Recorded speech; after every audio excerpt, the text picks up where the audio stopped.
اور جب وہ اپنی جوانی کو پہنچے تو ہم نے ان کو دانائی اور علم عطا کیا، اور نیکوکاروں کو ہم اسی طرح بدلہ دیا کرتے ہیں۔ اور جس عورت کے گھر میں وہ رہتے تھے اس نے ان کو اپنی طرف مائل کرنا چاہا اور دروازے بند کر کے کہنے لگی، یوسف جلدی آؤ۔ انہوں نے کہا کہ اللہ پناہ میں رکھے، وہ یعنی تمہارے میاں تو میرے آقا ہیں، انہوں نے مجھے اچھی طرح سے رکھا ہے، میں ایسا ظلم نہیں کر سکتا، بے شک ظالم لوگ فلاح نہیں پائیں گے۔ اور اس عورت نے ان کا قصد کیا اور انہوں نے اس کا قصد کیا۔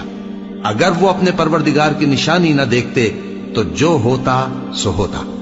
یوں اس لیے کیا گیا کہ ہم ان سے برائی اور بے حیائی کو روک دیں، بے شک وہ ہمارے چنے ہوئے بندوں میں سے تھے۔ اور دونوں دروازے کی طرف بھاگے، آگے یوسف پیچھے زلیخا، اور عورت نے ان کا کرتا پیچھے سے پکڑ کر جو کھینچا تو پھاڑ ڈالا، اور دونوں کو دروازے کے پاس عورت کا خاوند مل گیا۔ تو عورت بولی کہ جو شخص تمہاری بیوی کے ساتھ برا ارادہ کرے اس کی اس کے سوا کیا سزا ہے کہ یا تو قید کیا جائے یا اسے دکھ کا عذاب دیا جائے۔ یوسف نے کہا، اسی نے مجھ کو اپنی طرف مائل کرنا چاہا تھا۔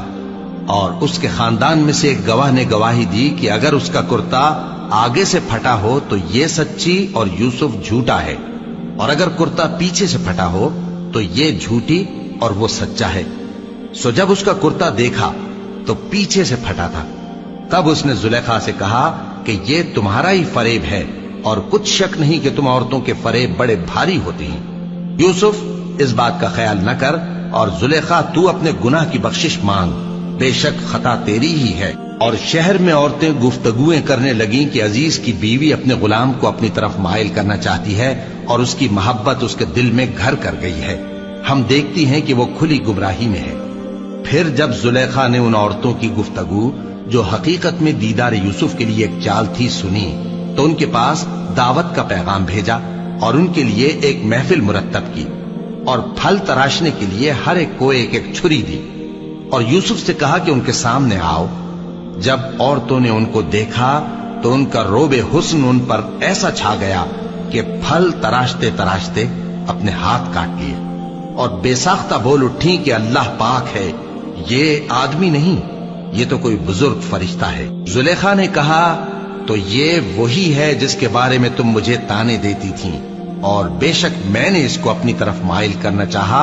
مگر یہ بچا رہا، اور اگر یہ وہ کام نہ کرے گا جو میں اسے کہتی ہوں تو قید کر دیا جائے گا اور ذلیل ہوگا۔ یوسف نے دعا کی کہ پروردگار، جس کام کی طرف یہ مجھے بلاتی ہیں اس کی نسبت مجھے قید پسند ہے، اور اگر تو مجھ سے ان کے فریب کو نہ ہٹائے گا تو میں ان کی طرف مائل ہو جاؤں گا اور نادانوں میں سے ہو جاؤں گا۔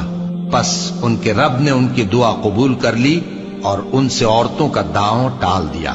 بے شک وہی تو سننے والا ہے، جاننے والا ہے۔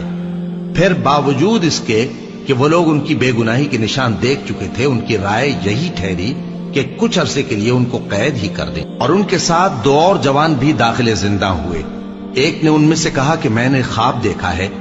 دیکھتا کیا ہوں کہ شراب کے لیے انگور نچوڑ رہا ہوں۔ دوسرے نے کہا کہ میں نے بھی خواب دیکھا ہے، میں یہ دیکھتا ہوں کہ اپنے سر پر روٹیاں اٹھائے ہوئے ہوں اور پرندے ان میں سے کھا رہے ہیں، تو ہمیں ان کی تعبیر بتا دیجئے کہ ہم تمہیں نیکوکار دیکھتے ہیں۔ یوسف نے کہا کہ جو کھانا تم کو ملنے والا ہے وہ آنے نہیں پائے گا کہ میں اس سے پہلے تم کو اس کی تعبیر بتا دوں گا۔ یہ ان باتوں میں سے ہے جو میرے پروردگار نے مجھے سکھائی ہیں۔ جو لوگ اللہ پر ایمان نہیں لاتے اور آخرت کا انکار کرتے ہیں، میں نے ان کا مذہب چھوڑ دیا ہے،